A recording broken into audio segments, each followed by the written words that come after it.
नमस्ते। आज मैं लेकर आ गई हूँ इस बहुत ही ज़्यादा गर्मी वाले मौसम के लिए एक और रेसिपी आम पन्ना की। इसे आम झोरा भी कहते हैं कई जगहों पे, और आपके शहर में इसे क्या कहते हैं ये कमेंट सेक्शन में लिखकर मुझे ज़रूर बताना। ये रेसिपी विटामिन सी से भरपूर है और इस मौसम में आपको लू की हवा से होने वाली दिक्कतों से ये बचाएगी। आप इसे ज़रूर ज़रूर ज़रूर इस समर्स में बनाकर पियो, क्योंकि अगर आप काम पे जाते हो या स्कूल जाते हो या घर से बाहर कहीं भी जाते हो तो ये रेसिपी आपको बीमार पड़ने से बिल्कुल बचा सकती है। इम्यूनिटी सिस्टम के लिए तो ये बहुत ही ज्यादा अच्छा है। तो शुरू करते हैं। सबसे पहले ये है तुलसी के बीज। तो इसे हम हिंदी में सब्जा सीड्स कहते हैं। ये आपको बहुत ही आसानी से अब हर जगह मिल जाएगा, ऑनलाइन भी मिल जाएगा, ऑफलाइन भी मिल जाएगा। बट अगर आपके पास ये ना हो तो आप इसे स्किप कर सकते हो, मतलब छोड़ सकते हो। ये जरूरी नहीं है। ये मैं बस इसलिए डाल रही हूँ क्योंकि इसकी तासीर ठंडी होती है, तो ये काफी अच्छा होता है अगर आप अपने समर ड्रिंक्स में ऐड करो। मतलब गर्मी के मौसम में किसी भी शरबत को आप बना रहे हो तो इसे ऐड करने से उसके बेनिफिट्स डबल हो सकते हैं। तो आप इसे या तो खरीद लो या फिर आगे बढ़ जाओ वीडियो में, कोई प्रॉब्लम नहीं है। इसे बहुत कम टाइम लगता है डबल होने में। बस हमें इसे पानी में थोड़ी देर के लिए लेकिन सोक करना बहुत ज्यादा जरूरी है। आप डायरेक्टली इसे किसी भी शरबत में यूज मत करना, पहले आप अलग से इसे पानी में सोक कर लेना। ये बिल्कुल दुगना हो जाता है, तो आप थोड़ी सी क्वांटिटी में ही सोक करना और इसे थोड़ी देर के लिए हम रख देते हैं साइड। जब हम ऐड करेंगे तो मैं आपको दिखा दूंगी ये कैसा हुआ है। अब फाइनली वीडियो शुरू होती है। तो यहाँ पे मैंने लिए हैं कच्चे आम। जितना कच्चा आम उतनी अच्छी बात। तो यहाँ पे आप किसी भी वैरायटी के कच्चे आम को ले सकते हो, कोई प्रॉब्लम नहीं है, बस वो कच्चा होना चाहिए, ये इम्पोर्टेंट है। तो मैं इसे पहले ही छील लेती हूँ। बहुत लोग इसे पकाने के बाद भी छीलते हैं, मैंने भी उस तरीके से बनाया है, लेकिन पल्प थोड़ा ज़्यादा बर्बाद हो जाता है, मतलब इसका गूदा थोड़ा ज़्यादा वेस्ट हो जाता है। इसलिए मैं अब इसे अच्छे तरीके से धोकर पहले ही छील लेती हूँ और उसके बाद हम इसे कुकर में पकाने वाले हैं। तो अच्छे तरीके से जब सारे आम छिल गए थे तो मैंने उसे कुकर में ऐड कर दिया है और पीने वाले पानी के साथ हम इसे पकाएंगे। तो आप इसे कुकर में बंद करके लगभग 4 से 5 सीटी लगा दो। अगर आम बड़े बड़े हैं तब तो आप 6 सीटी जरूर लगा लेना मध्यम आंच पे। ये बहुत इंपॉर्टेंट है कि आंच मध्यम होनी चाहिए। अगर आपने इसे तेज आंच पे ही पका दिया तो ये हो सकता है कि अंदर तक अच्छे तरीके से ना पके। हमें चाहिए कि बिल्कुल सॉफ्ट हो जाए। बहुत लोग इसे आग पे भी पकाते हैं, लेकिन गैस बहुत वेस्ट होती है, इसलिए हम इसे इसी तरीके से बनाएंगे। अगर आपके घर में उस तरीके की सुविधाएं हैं कि आप प्रॉपर एक आग वाले चूल्हे पे इसे पका सको तो उस वाले आम का तो टेस्ट डबल हो जाता है। लेकिन रेगुलर बेसिस पर अब सबके घर में यही चूल्हा है, तो हम इसी तरीके से इसे बनाएंगे।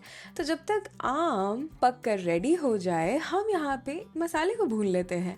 तो मैंने मसाले के लिए लिए है थोड़ी सी सौंफ, ये बारीक वाली सौंफ है, और दूसरा मैंने लिया है यहाँ पे जीरा। ये नॉर्मल जीरा है और हम इसे थोड़ा सा भून लेंगे। ये आप ध्यान रखोगे कि आप जिस भी बर्तन में इसे थोड़ा सा भून रहे हो ना, वो बिल्कुल धीमी आंच पे होना चाहिए। अगर आपने तेज़ आंच पे रखा तो ये जल जाएगा और शरबत में अच्छा टेस्ट बिल्कुल नहीं देने वाला।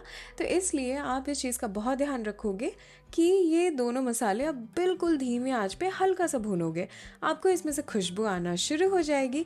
बस हम इसे निकाल लेंगे और बिल्कुल फाइन पाउडर हम इसका बना लेंगे। आप देख सकते हो यहाँ पे बिल्कुल फाइन पाउडर है ये। अगर आप चाहो तो और भी फाइन ऐसे कर सकते हो छन्नी से छान के, लेकिन मुझे ये परफेक्ट लगता है। मतलब ये टेक्सचर मुझे बिल्कुल परफेक्ट लगता है। यहाँ पे जिस कुकर का मैंने इस्तेमाल करा है उसे खोलने के लिए थोड़ा सा सीटी को ऊपर उठाना पड़ता है जब आप उसे खोल रहे हो, लेकिन इसमें से जो आवाज़ आती रहती है पकने के बाद, चूल्हे से उतारने के बाद, मतलब जब ये डीप्रेशराइज हो रहा होता है तब आप इसे खुद से डीप्रेशराइज होने दोगे। आप ये मत करना कि फटाफट आपने सीटी निकाल दी इस कुकर की। नो नो नो नो, आप इसे थोड़ी देर के लिए छोड़ दोगे। जब प्रॉपर डीप्रेशराइज हो जाएगा तो बिल्कुल इसी तरीके से आपके आम भी प्रॉपर वे में पक चुके होंगे, जैसा कि आप यहाँ देख सकते हो। अब हम इसे बाहर निकाल लेते हैं। थोड़ा सा हम इसे ठंडा होने देंगे, क्योंकि ये ठंडा नहीं होगा तो आपको इसके गूदे निकालने में बहुत प्रॉब्लम होगी, क्योंकि हमें हाथों का इस्तेमाल करना है। आप यहाँ देख सकते हो कि जो पानी है मैंने उसे भी बचा कर रखा है। हम उसे फेंकेंगे नहीं, इसमें भी बहुत सारा जूस है आम का, तो हम उसे क्यों फेंकें, तो इसलिए उसे रखेंगे साइड, उसका इस्तेमाल हम बाद में करेंगे। अब यहाँ पे जो आम है इसे हमें गुठलियों से अलग करना है, मतलब हमें सिर्फ इसका फ्लैश चाहिए, सिर्फ हमें इसका गूदा चाहिए।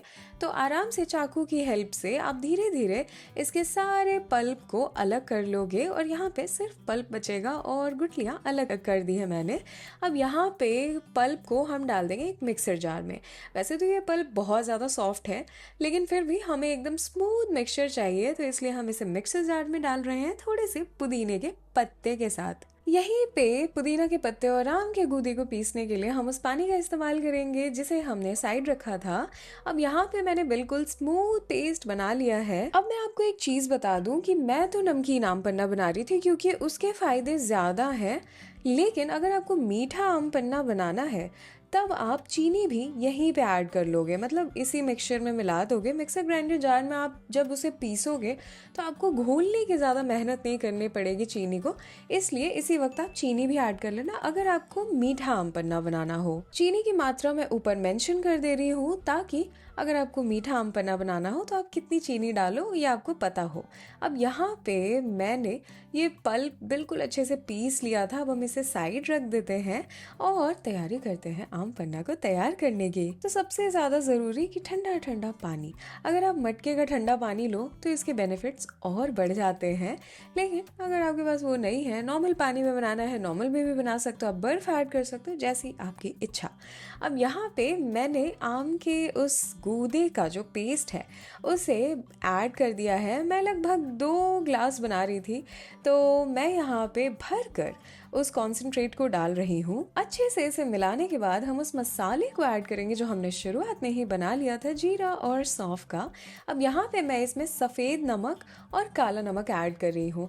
मुझे नमकीन आम पन्ना बनाना था तो मैंने आपको पहले ही बताया है, तो मैं सिर्फ इतनी ही चीज़ें ऐड करूँगी।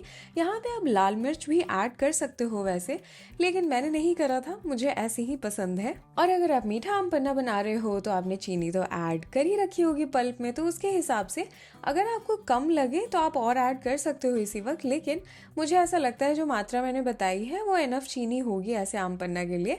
बाकी मैं सच बताऊं तो ये बिल्कुल तैयार है। आप थोड़े से कटे हुए पुदीना के पत्ते इसमें ऐड कर लो। सब्जा सीड्स जो मैंने भिगोए थे स्टार्टिंग में ही वो बिल्कुल फुल्लू फुल्लू गुलू गुलू हो गए हैं, तो हम उसे भी ऐड कर देंगे। ये बिल्कुल ऑप्शनल है, मैंने आपको शुरू में ही बताया था। तो जितनी चीज़ें मैंने शुरू में ऐड करी सब्जा सीड्स के अलावा उतनी ही आप ऐड करो और इसे बनाओ और पियो भाई। ये बहुत ही ज़्यादा फायदेमंद है ऐसे मौसम के लिए। और आम पन्ना सच बताऊँ तो बिल्कुल तैयार है, तो जाओ बनाओ और मुझे बताओ कि रेसिपी आपको कैसी लगी। सर्व करने के वक्त आप चाहो बर्फ ऐड करो या फिर नींबू के एक स्लाइस को ऐड कर दो और ये बहुत ही ज़्यादा खूबसूरत लगने लगेगा। मैंने थोड़ा बहुत पुदीना के और भी पत्ते ऐड कर लिए थे काट कर, बाकी जैसी आपकी मर्जी। आपके तरफ इस ड्रिंक को क्या बोलते हैं कमेंट सेक्शन में मुझे लिखकर जरूर बताना। बाकी ये वीडियो अगर आपको पसंद आई हो, ये रेसिपी पसंद आई हो, तो लाइक का बटन भी दबा देना। ऐसी रेसिपी ऐसी वीडियो के साथ तो मुझे हर हफ्ते आना ही है, तो चैनल को सब्सक्राइब करना मत भूलना। तब तक के लिए बाय बाय।